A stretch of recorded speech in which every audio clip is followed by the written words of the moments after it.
कलमा तैयब मैंने पाक ला इलाहा मुहम्मदुर रसूलुल्लाह। अस्सलाम वालेकुम। क्योंकि रमज़ान का जो महीना है वो मुसलमानों के लिए सबसे अजीज़ महीना होता है। वो 5 टाइम की नमाज़ पाबंदी के साथ पढ़ता है और रोज़ा रखता है, 15-16 घंटे का रोज़ा रखता है, उसके साथ में भी काम करता है। तो ये जो हिम्मत है, ये जो हौसला होता है, ये रब की तरफ से है। क्योंकि इंसान किसी भी महीने में या किसी भी दिन में अगर रब की इबादत करे सच्चे दिल से, तो वो उसके लिए सब, वो दिन भी अच्छा है, वो वक्त भी अच्छा है और वो महीना भी अच्छा है। ਪਾਵਰ ਕਿੱਥੋਂ ਆਉਂਦੀ ਹੈ ਸਾਰੇ ਰੋਜ਼ੇ ਰੱਖਣ ਦੀ ਬਿਨਾਂ ਖਾਦੇ ਪੀਤੇ ਕਿੱਦਾਂ? अल्लाह देंदा है क्योंकि कहते हैं कि जन्नत के 7वें दरवाजे तो बाद 8वें दरवाजे तक रोज़ेदार दाखिल होंगे। ਉਹੀ रोज़ेदार दाखिल होंगे ਜਿਹੜੇ रोज़े रखेंगे। सानू जन्नत दी लालच है, ਇਹ करके ਅਸੀਂ सारे रोज़े रखते हैं। मैं तो जब से होश संभालिए जब से रख रहा हूँ, मगर अब के फर्स्ट टाइम ऐसा लग रहा है कि अभी रोज़े आए ही नहीं, आएंगे। यानी कि बिल्कुल एहसास ही नहीं कि हाँ भूख प्यास का एहसास जैसे होता है वो नहीं हुआ मुझे। अब के काम करो, जिस तरह आप कंटिन्यू रोज़ काम कर रहे हो वैसे ही काम करो। उसके अंदर आपको जो महसूस हो रहा है, तकलीफ महसूस हो रही है, हाँ दिक्कत महसूस, उसको रोज़ा कहते हैं। स्टरलाइज कर दिया, बीमारी निकाल दी, जो जरासीम रुके होते हैं साल भर के वो सब निकाल देते हैं और ये पाक साफ कर देता है और एक नए तरीके से आपकी सेहत बन जाती है। यह हमारा रोज़ा है। ਤੁਹਾਨੂੰ ਪਤਾ ਰਮਜ਼ਾਨ ਦੀ ਸ਼ੁਰੂਆਤ ਕਿੱਦਾਂ ਹੋਈ ਸੀ? ਹਿਸਟਰੀ ਕੀ ਹੈ ਇਹਦੀ? हिस्ट्री हमारे नबी सल्लल्लाहु अलैहि वसल्लम ने, ये हमारे नबी सल्लल्लाहु अलैहि वसल्लम अल्लाह से मिलने के लिए गए थे मेराज पर। वहाँ से हमें नमाज़ें भी वहीं से मिली और रोज़े भी हमें वहीं से ही मिली। मुसलमान होने के नाते हर हिंदुस्तानी, हर भारतीय के लिए दुआ करता हूँ आपस में प्यार मोहब्बत से एक दूसरे को त्यौहार, ईद हो, बकरीद हो, होली हो, दिवाली हो, हम सारे मिल के करें।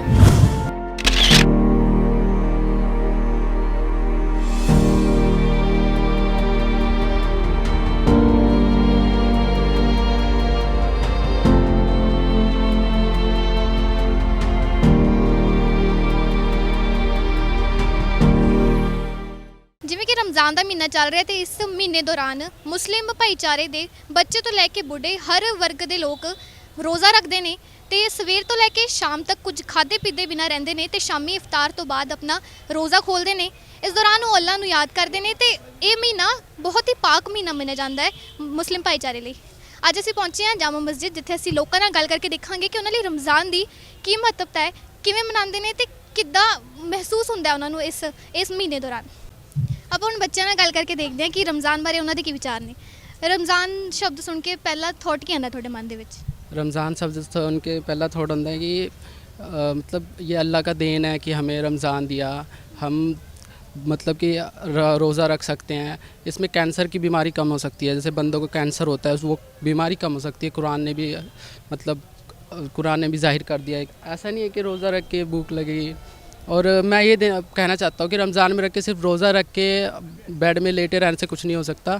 खुदा का इबादत भी करना चाहिए, कुरान पढ़ना चाहिए, नमाज़ पढ़ना चाहिए, खुदा का इबादत भी करना चाहिए। ऐसा नहीं कि रमज़ान पढ़ के बेड पे लेटने से आपको कुछ मिल जाएगा। कब से रख रहे हो आप? हमारा पूरा रमज़ान हो गया। नहीं, बचपन से रोज़े रख रहे हो? नहीं, हम 3 साल से रख रहे हैं। तो कभी ऐसा हुआ है कि भूख लग गई, कुछ खा लिया गलती से? बचपन में होता था, अब नहीं हुआ है। हाँ, कोई ऐसा किस्सा बता दो कोई। बचपन में होता था, जैसे दोस्तों के साथ घूमने गए हैं, यार दोस्त है, हिंदू है, कोई भी है, वो खा रहे हैं तो बीच बीच में कभी कभी पानी पी लिया गलती से, फिर वापस निकाल देते थे मुँह से। आप कब से रख रहे हो? मैं 3 साल हो गया मुझे तो। साथ में रख रहे हो? क्या एज क्या आपकी? मेरी 14। आपकी? मेरी 17। तो रमज़ान के बारे में सबसे अच्छी चीज़ क्या लगती है आपको? रमज़ान में सबसे अच्छी बात यह है कि मस्जिदें भरी भरी लगती है। ऐसे मस्जिदों में बंदे इतने आते नहीं है। रमज़ान आते ही सबको इबादत करना शुरू कर देते, सबको इबादत में लग जाते हैं।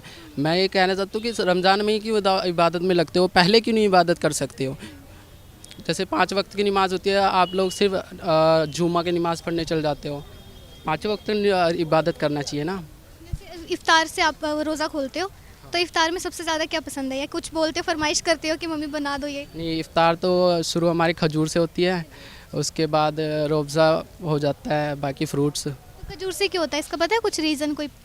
खजूर कहते हैं खजूर खाना चाहिए पहले, क्योंकि रमज़ान खजूर से ही शुरू होते हैं हमारे। हाँ, सुन्नत होती है हमारी।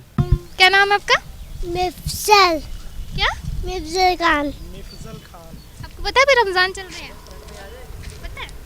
घर पे रखते हैं लोग रोज़ा? आप क्या करते हो तब? French fries. अच्छा, आप फ्रेंच फ्राइज खाते हो? हम्म, और अल्लाह पढ़ते हो आप? हम्म, पढ़ते हो? हम्म। नमाज पढ़ते हो? कलमा पढ़ के सुनाओ फिर आप। कलमा पढ़ के सुनाओ। पहला कलमा तैयब तैयब मैंने पाक ला इलाहा इल्लल्लाह मुहम्मदुर रसूलुल्लाह। ਵਾਓ, ਬਹੁਤ बढ़िया। ठीक है, अस्सलाम वालेकुम बोल दो। अस्सलाम वालेकुम। ਆਪਾਂ ਹੋਰ ਲੋਕਾਂ ਨਾਲ ਗੱਲ ਕਰਕੇ ਦੇਖਦੇ ਹਾਂ। ਰਮਜ਼ਾਨ ਬਾਰੇ ਤੁਹਾਡੇ ਕੀ ਵਿਚਾਰ ਨੇ? मैम रमज़ान वाले तो असी तो बहुत ज़्यादा मतलब सीरियस होते हैं रमज़ान के लिए, क्योंकि रमज़ान का जो महीना है वो मुसलमानों के लिए सबसे अजीज़ महीना होता है। और ये पूरे 12 महीने में एक महीना होता है। इसमें जो मुसलमान मतलब वैसे भी नमाज रोज़े वैसे पाबंदी नहीं करता है, रमज़ान के महीने में वो 5 टाइम की नमाज़ पाबंदी के साथ पढ़ता है और रोज़ा रखता है, 15-16 घंटे का रोज़ा रखता है, उसके साथ में भी काम करता है। तो ये जो हिम्मत है, ये जो हौसला होता है, ये रब की तरफ से है, खुदा की तरफ से ही बंदे को हौसला होता है, तभी वो ये सब करता है। और ये रमज़ान का महीना जो है मुसलमानों के लिए मतलब एक बहुत ही ज़्यादा खुशी वाला, सबसे बढ़ के जितने भी त्यौहार हैं उनके उस लेवल पे है। मतलब हम पूरे महीने रमज़ान रखते हैं, उसके बाद में ईद होती है, तो उसकी जो खुशी होती है वो पूरे साल की जो बंदा मेहनत करता है उसकी एक खुशी होती है। तो मेरा कहना तो यही है कि ज़्यादा बात में थोड़ी सी बात है कि रमज़ान का महीना हमारे लिए सबसे अजीज़ है और इंसान इसमें इबादत करता है, वो सबसे बड़ी बात है। क्योंकि इंसान किसी भी महीने में या किसी भी दिन में अगर रब की इबादत करे सच्चे दिल से, तो वो उसके लिए वो दिन भी अच्छा है, वो वक्त भी अच्छा है और वो महीना भी अच्छा है। ਤੁਸੀਂ करो तो रोज़े रख रहे हो? मैं तो मैम कभी मैं 9th में था, 8th या 9th में, उस टाइम से मैं रोज़े रख रहा हूँ। और मैं एसी टेक्नीशियन हूँ, प्रोफेशनल एसी टेक्नीशियन। यहाँ पे भी फील्ड में काम करता हूँ और रेगुलर रोज़े रखता हूँ तभी से, जब से मैंने होश संभाल ली है। और अल्लाह का शुक्र है, जब तक रहूँगा तो सारे रोज़े रखूँगा और काम भी ऐसे ही बरकरार चलेगा। तो पहले कभी हुआ नहीं कि नहीं हो नहीं रहा, मुझसे भूख लग नहीं, रही है, ऐसा प्यास? कभी नहीं होता है मैम। मैं एवरी डे रेगुलर कॉल करता हूँ, मेरा एसी का काम है, कोई छोटा मोटा काम नहीं है। फील्ड में पूरे दिन रहना और रोज़े रखना, लेकिन अल्लाह का शुक्र है उसने मुझे हिम्मत दी है, जिसने यहाँ तक पहुँचाया इस मकाम तक। मुझे कभी ऐसा फील नहीं हुआ, ना मैंने कभी ये मेरे जहन में आया, ना मैंने कभी ये इस चीज़ की नदामत की कि मैंने रोज़ा रख लिया तो गलती की। नहीं, अल्लाह का शुक्र है, उसका फ़र्ज़ है, मैं मुसलमान हूँ, मुझे अदा करना है और मैं इंशाल्लाह जब तक ज़िंदा हूँ करूँगा। ਤੁਹਾਡਾ ਨਾਮ ਕੀ ਹੈ? ਐਮਐਨ। ਤੇ ਤੁਸੀਂ ਇੱਥੇ ਨਮਾਜ਼ ਪੜ੍ਹਨ ਆਏ ਸੀ? ਨਹੀਂ, ਮੈਂ ਆਪਣੇ ਵਾਲਿਦ ਸਾਹਿਬ ਦੇ ਨਾਲ ਆਈ ਸੀ। ਓਕੇ, ਤੇ ਰਮਜ਼ਾਨ ਦਾ ਮਹੀਨਾ ਚੱਲ ਰਿਹਾ, ਰੋਜ਼ੇ ਰੱਖੇ ਤੁਸੀਂ? ਬੇਸ਼ੱਕ ਸਾਰੇ ਅਲਹਮਦੁਲਿਲਾ ਸਾਰੇ ਚੱਲ ਰਹੇ ਨੇ। ਤੇ ਕਿੱਦਾਂ ਜਾ ਰਹੇ ਤੁਹਾਡੇ ਰੋਜ਼ੇ? ਬਹੁਤ ਵਧੀਆ ਜਾ ਰਹੇ ਹੈ ਕਿ ਇਹ ਸਾਡੇ ਮੈਡੀਕਲ ਇਸ਼ੂ ਵੀ ਕ੍ਰੀਏਟ ਕਰਦੇ ਵੇ। ਜੈਸੇ ਮੈਨੂੰ ਸਾਂਸ ਦੀ ਪ੍ਰੋਬਲਮ ਸੀ, ਇਹ सारी अंदर तो सारी ऑर्गन की सफाई हो रही है और बहुत अच्छा, बहुत बाबरकत महीना है और बहुत सारी रहमतें बरस रही हैं। और आज अलविदा जो मैं रमज़ान जा रहा है, इस बात का भी सानू बड़ा दुख है। ਤੇ ਤੁਸੀਂ ਰਮਜ਼ਾਨ ਸਭ ਤੋਂ ਫੇਵਰੇਟ ਚੀਜ਼ ਕੀ ਹੈ ਰਮਜ਼ਾਨ ਦੀ ਤੁਹਾਡੀ? सबसे फेवरेट चीज़ है कि इबादत करना, तहज्जुद पढ़ना, कलाम पाक पढ़ना। ਤੇ ਫਿਲਹਾਲ ਸਾਰੇ ਰੋਜ਼ੇ ਰੱਖੇ ਤੁਸੀਂ? जी अल्हम्दुलिल्लाह मैं सारे रोज़े रखे हैं। ਪਾਵਰ ਕਿੱਥੋਂ ਆਉਂਦੀ ਹੈ ਸਾਰੇ ਰੋਜ਼ੇ ਰੱਖਣ ਦੀ, ਬਿਨਾਂ ਖਾਦੇ ਪੀਤੇ ਕਿੱਦਾਂ? अल्लाह देंदा है, क्योंकि कहते हैं कि जन्नत के 7वें दरवाजे तो बाद 8वें दरवाजे तक रोज़ेदार दाखिल होंगे। ਉਹੀ रोज़ेदार दाखिल होंगे ਜਿਹੜੇ रोज़े रखेंगे। तो ਸਾਨੂੰ जन्नत ਦੀ ਲਾਲਚ ਹੈ, ਇਹ ਕਰਕੇ ਅਸੀਂ ਸਾਰੇ रोज़े ਰੱਖਦੇ ਹਾਂ। ਤੁਸੀਂ ਹੋਰ ਮਤਲਬ ਲੋਕਾਂ ਨੂੰ ਕੀ ਮੈਸੇਜ ਦੇਣਾ ਚਾਹੋਗੇ ਰਮਜ਼ਾਨ ਤੇ? मैं लोगों को यही मैसेज देना चाहन कि खाण पीना तो ठीक है, चलो कि सारे खुशियां का अलग है, पर तुसी सबसे बड़ी गल है इबादत करो ते मजलूमां दी मदद करो ते जे फलस्तीन दा मुसलमान है उन्हां दी मदद करो, उन्हां दा भी थोड़ा एहसास करो इस रमज़ान दे विच। ਆਪਾਂ ਹੋਰ ਲੋਕਾਂ ਨਾਲ ਗੱਲ ਕਰਕੇ ਦੇਖਦੇ ਹਾਂ। ਤੁਹਾਡਾ ਨਾਮ ਕੀ ਹੈ? मेरा नाम ऐसा माजर है, सैयद मरगूब अजहर। आपने रोज़े रखे हुए हैं? 100%, वाई नॉट। ਕਿਵੇਂ ਜਾ ਰਿਹਾ ਤੁਹਾਡਾ रमज़ान? मैं तो जब से होश संभालिए जब से रख रहा हूँ, मगर अब के फर्स्ट टाइम ऐसा लग रहा है कि अभी रोज़े आए ही नहीं, आएंगे। यानी कि बिल्कुल एहसास ही नहीं कि हाँ भूख प्यास का एहसास जैसे होता है वो नहीं हुआ मुझे अब के। मैं अपनी फीलिंग बता रहा हूँ, औरों की जो होगी वो होगी, मगर मैं जो अपनी पहले क्या था, प्यास होती थी, भूख लगती थी, एहसास होता था, मेहनत भी करता था तब भी। अब के मैं मेहनत भी कर रहा हूँ, सब कुछ कर रहा हूँ, उसके बावजूद मुझे ये एहसास हो रहा है कि अभी मेरे लिए रोज़े नहीं आए, आएंगे। जो स्ट्रगल जिसमें बिल्कुल सॉलिड वाले होते हैं, प्यास लगना, भूख लगना, एहसास होना, मुँह होठों के ऊपर पपड़ी आ जाना, दांतों में चिपचिपाहट आ जाना, उसको मैं रोज़ा समझता हूँ। यानी कि पूरी मेहनत करना। इसके ये नहीं कि रोज़े का मतलब ये नहीं है कि आपने फाके कर लिया, अरे पहले देख तो लोग भाई इधर दे, मतलब पूरा एहसास करना। आपने वैसा रोज़ा रख लिया, हाय हाय बहुत रोज़ा रखो, बहुत टफ हो, धूप हो रही, ये हो रही नहीं, और एसी के अंदर बैठ गए या फिर छाई के अंदर बैठ गए या पानी के अंदर डूब गए या स्विमिंग कर रहे हैं, ये नहीं है। हमारे नबी ने बोला कि रोज़ा एहसास का है, काम करो, जिस तरह आप कंटिन्यू रोज़ काम कर रहे हो वैसे ही काम करो। उसके अंदर आपको जो महसूस हो रहा है, तकलीफ़ महसूस हो रही है, हाँ दिक्कत महसूस, उसको रोज़ा कहते हैं। ये रोज़ा है, ये अल्लाह के लिए है। और हमारे लिए क्या अल्लाह ने दिया है, क्या बताया कि आपके अंदर के जितने ऑर्गन्स हैं, बॉडी के अंदर जितने ऑर्गन्स हैं, आपका लीवर हो गया, गुर्दे हो गए, फेफड़े हो गए, आपका स्टोमक हो गया, इंटेस्टाइन हो गया, इन सब के स्टरलाइज होता है। पूरे साल के अंदर आपका कुछ नहीं खा रहा है, पी रहा है, सब कुछ हो रहा है, मगर इस एक महीने को उन्होंने ये बता दिया, बदल दिया कि दिन में कुछ नहीं खाना, रात को खाना है, रात को आपको खाना है जितना भी वो खाना है, फिर सारे दिन आपको काम करना, भूखे प्यासे में एक बूंद पानी हलक से नीचे नहीं जानी।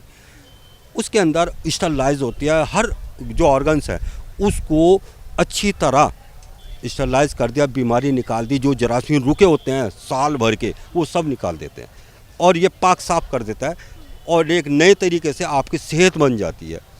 यह हमारा रोज़ा है। ਤੁਹਾਨੂੰ ਪਤਾ रमज़ान की शुरुआत किद्दां हुई सी, हिस्ट्री की है ਇਹਦੀ?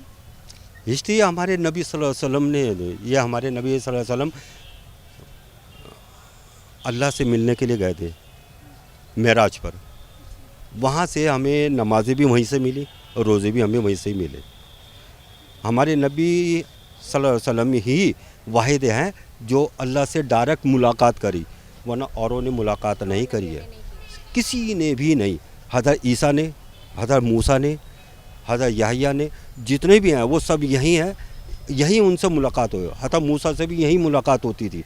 कोहे तूर पे पहाड़ है सबसे बड़ा, वहाँ ही आते थे, पेड़ के ऊपर एक छोटा सा पेड़ था, उसमें तजल्ली आती थी, आग निकलती थी, वो एहसास होता था कि हाँ हमारे अल्लाह हैं, और वो बात करते थे, दूर खड़े होकर बात करते थे, वो उनको गाइड करते थे, बताते थे जाओ मूसा ये काम करो, ये जाओ, ये मैसेज दो, ये जाके करो, ये सारी बातें। उनकी जो उस वक्त की जो कौम थी, वो कौम उनको कहती थी कि अल्लाह से ये कराओ, हम कैसे माने अल्लाह ये, तो सारी बातें वो उनको मैसेज वहाँ लेना और यहाँ देना, यह हमारे नबी का काम था, हज़रत मूसा का। उनके बाद हमारे नबी सबसे आखिर के हमारे जो है हज़रत सल्लल्लाहु अलैहि वसल्लम है, इनके बाद कोई, उनके बाद और कोई नहीं आएगा, यह हमारे नबी के बाद लास्ट है। उन्होंने हमें जो दिया वो हम पूरी दुनिया को फैलाने का हिसाब है, ये हम फैला रहे हैं, यह हमारा फ़र्ज़ हो गया। अब उन्होंने हमें दिया, हम अब औरों को दावत देते हैं, जमात में जाते हैं, यह हमारा काम। तो इफ्तार की बात करें तो इफ्तार में सबसे फेवरेट डिश कोई होगी आपकी जो रोज़ बनती होगी या आपको पसंद होगी कि इफ्तार इससे ही मतलब रोज़ा खोला जाए? हमारे डिश तो मखसूस कुछ ही नहीं है, ऐसा मखसूस कुछ नहीं। हमारे नबी ने कहा है सिर्फ आप रोज़ा छोड़ो, मीठी चीज़ से खोलो। अगर आपके पास कुछ भी नहीं है, पानी से भी आप रोज़ा खोल सकते हैं। बाकी आप शहर के अंदर हैं, गांव के अंदर है, आपके पास सारी चीज़ दस्तयाब है, मुहैया है, तो आप कुछ भी सारी चीज़ें अल्लाह ने हमारी जो पैदा की हैं ये हमारे लिए ही इस्तेमाल की है। पूरी कायनात ही हमारे लिए पैदा किया, सबसे पहले इंसान को पैदा करने से पहले, तो उसमें फल फ्रूट भी आ गया, सब कुछ एक से एक नायाब चीज़ आती है। जिसकी जो तमन्ना होती है, जिसको जो ख्वाहिश होती है, जो पसंद आती है, सब अपनी अपनी पसंद के हिसाब से सब ला के रखते हैं, वो खाते हैं। Thank you. हाँ जी, ये नोबेल प्राइज़ जापानीज़ साइंटिस्ट ने, उनको नोबेल प्राइज़ इसलिए दिया गया कि उन्होंने ये तहकीक की थी कि आप पूरे महीने अगर फास्ट रखते हैं तो आपके कैंसर की जो बैक्टीरियाज़ हैं वो ख़त्म हो जाएंगे।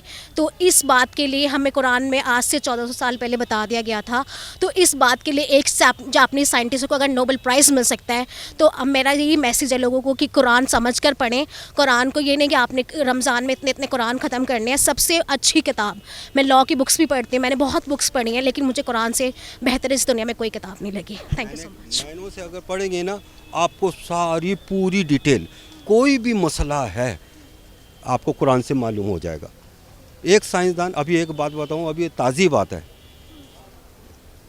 एक यूरोप के अंदर के वहाँ डॉक्टर, मेडिकल के अंदर हॉस्पिटल में, वहाँ डॉक्टर एक ईसाई भी है, एक मुस्लिम भी है, और भी कास्ट के होंगे, हफ्सी भी ये थे, तो वो सारे थे। तो वहाँ 2 बच्चे पैदा हुए अलग अलग लेडीज़ को। वो क्या हुआ, मिसअंडरस्टैंडिंग ऐसी हुई कि नर्स से वो बच्चे उन्होंने ला के रखे और वो दोनों के वैसा टैग नहीं लगा हुआ, और मुझे वो उसके पास आ गया, उसका उस दूसरे के पास आ गया। एक लड़का था, एक लड़की। वो जिसके पास आया था वो क्या, नहीं मेरा तो लड़का था, मुझे कान में किसी नर्स ने कहा कि तुम्हारा लड़का हुआ है। वो उस पर अड़ गई और वहाँ लड़की रखी हुई है, तो वो क्या, नहीं मेरा तो लड़का है। उधर वो कहते हैं नहीं मेरा ही लड़का है, मुझे नर्स ने दिया। तो वहाँ फैसला नहीं है, डॉक्टर आ गए, सब सीनियर सब आ गए। उन्होंने जब देखा तो उनमें जो एक ईसाई डॉक्टर था, सीनियर था, उसने फिर एक बात ये रखी, अरे ये तो बड़ा मसला है कि कुछ नहीं, कैसे फैसला किया जाए। तो उसमें जो एक हमारा मुस्लिम डॉक्टर था साथ, फ्रेंड्स थे, कि उन्होंने ठोकने के दिया, चेक करना शुरू किया कि आप ये कहते हो कि हाँ कुरान के अंदर हर चीज़ का हल है, तो इस चीज़ का क्या हल है, किस तरह से आप पैदा बताओगे? हमारे पास तो है, हम हल ही निकालेंगे, DNA करें, कुछ भी करें, हम उनको मालूम था। आपके पास क्या है, इसका क्या से फैसला निकालोगे? तो उन्होंने हाँ जो क्या, उसने बेधड़क होकर बोला हमारे कुरान में इसका भी इलाज है, इसका भी सॉल्यूशन है। ठीक है, यूँ कहा ठीक है, आप बताओ। कि मैं अभी नहीं बताऊंगा, मैं अपने मिस्र जाऊंगा, वहाँ पूरी तहकीकात करूंगा, क्योंकि पूरी नॉलेज मुझको भी नहीं है, मगर है। वो पूरी डिटेल वहाँ गया, मिस्र गया, वापस गया, सारी डिटेल लेके आया। आने के बाद फिर वहाँ ये बताया, आ गए हो, हाँ बताओ, मतलब वो और जैसे चढ़ाते हैं ना, चिढ़ाते हैं कि हाँ बताओ कि हाँ क्या निकला, कैसे हुआ, इतरा के बोलना। उसने कहा ठीक है, इसके अंदर आप वो लड़का और लड़की के अंदर जो फैसला किया जाएगा वो माँ के ऊपर किया जाएगा, इसके दूध से किया जाएगा।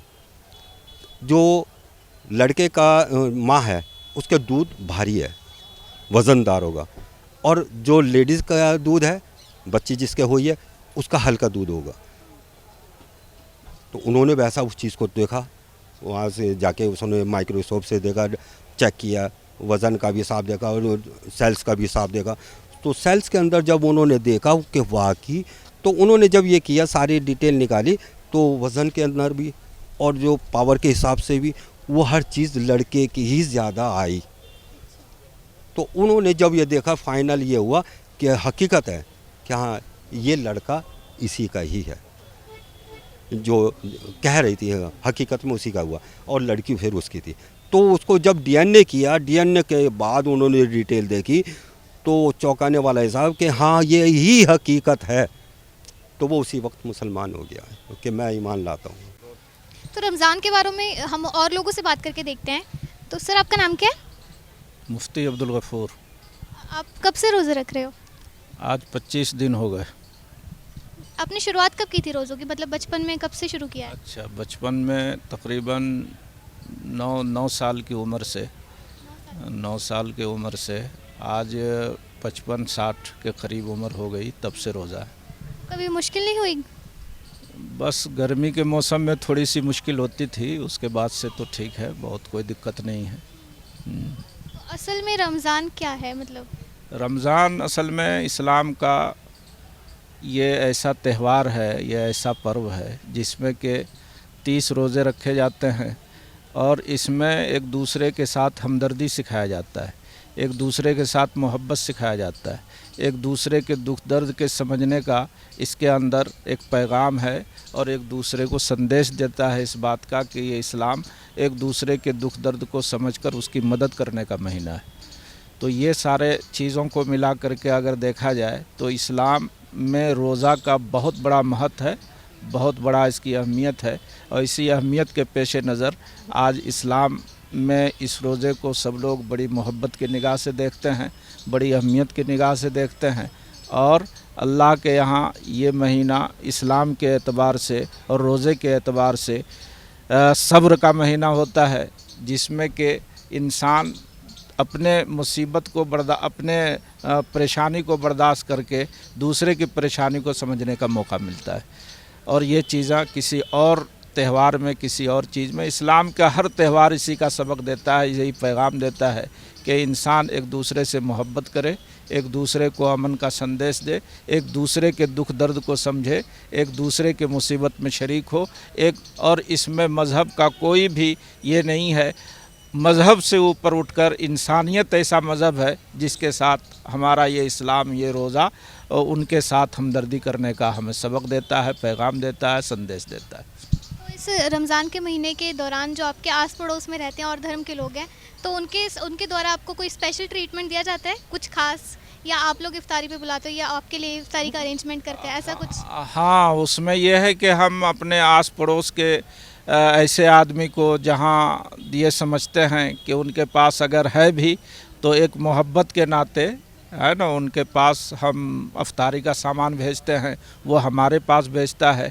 इसी तरह हम उन लोगों के पास भी भेजते हैं जिनके पास अफ्तारी का सामान नहीं है, और जिनको कोई परेशानी है हम उनके पास भी अफ्तारी का सामान भेजकर ये संदेश देते हैं कि हमारा इस्लाम एक दूसरे को, हमारा ये रोज़ा एक दूसरे को मोहब्बत ही का संदेश देता है। शुक्रिया। हाँ जी। इस्लाम के अंदर जो है ना, ये रकात फ़ितरा जो निकालते हैं ना, कोई मुसलमानों को बांटने लेकिन ये नहीं निकालते हैं। जो मेरे देश में आमाम जो गरीब हिंदुस्तान का कोई भी जाति से ताल्लुक़ रखता हो, हम रकात फ़ितरा जो निकाल करके इनको बांटते हैं, इस गरीबों को देते हैं, ताकि जो है ना, इस्लाम का हक़ है, उस गरीब का मेरे ऊपर हक़ है। अल्लाह ने अगर मुझे संपत्ति दिया है, दौलत दिया है, पैसा दिया है, तो ये पैसा में उस गरीब का भी हक़ है। इसी का नाम इस्लाम है। इस्लाम का मर्तबा जो है ना बहुत बड़ा है, और अल्लाह करे हमें इतनी दौलत दे, हम इतने गरीबों की सेवा करें कि आपके टीवी के माध्यम से हम ये संदेश देना चाहते हैं पूरे हिंदुस्तान को, पूरा अवाम को, पूरा दुनिया को, पूरा वर्ल्ड को, मुसलमान बहुत पवित्र, बहुत अच्छा, बहुत नेक धर्म है। इसके जितना पवित्र धर्म नहीं है। जो 40 घर पूरब, 40 घर पश्चिम, 40 घर आगे, 40 घर पीछे, इस्लाम बताता है कि आपके घरों के आसपास में गैर, उनका ख्याल रखा जाए, गैर कोई भी जाति से ताल्लुक़ रखा जाए, उस पड़ोसी को 40 घर को आप जब तक ना देख लें और उसके घर में आप खोआ मलिदा मलाई बिरयानी खाते हैं, आपकी पड़ोसी फाका रह जाता है, भूखा सो जाता है, तो आप इस्लाम नहीं हैं, आप मुसलमान नहीं हैं। ये मेरा नहीं, शरीयत कहता है।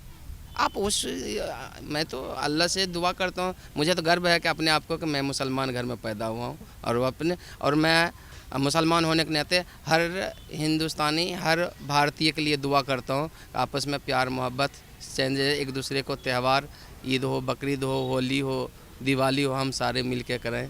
इससे बढ़ कर के जो है कहते हैं। ਤਾਂ ਅਸੀਂ ਵੱਖ-ਵੱਖ ਲੋਕਾਂ ਨਾਲ ਗੱਲ ਕਰਕੇ ਦੇਖੀ, ਉਹਨਾਂ ਨੇ ਦੱਸਿਆ ਕਿ ਰਮਜ਼ਾਨ ਅਸਲ ਦੇ ਵਿੱਚ ਕੀ ਹੈ ਤੇ ਕੀ ਮਹੱਤਵਤਾ ਹੈ ਰਮਜ਼ਾਨ ਦੀ, ਤੇ ਹਰੇਕ ਨੇ ਸਾਂਝੀਵਾਲਤਾ ਦਾ ਸੁਨੇਹਾ ਦਿੱਤਾ ਹੈ।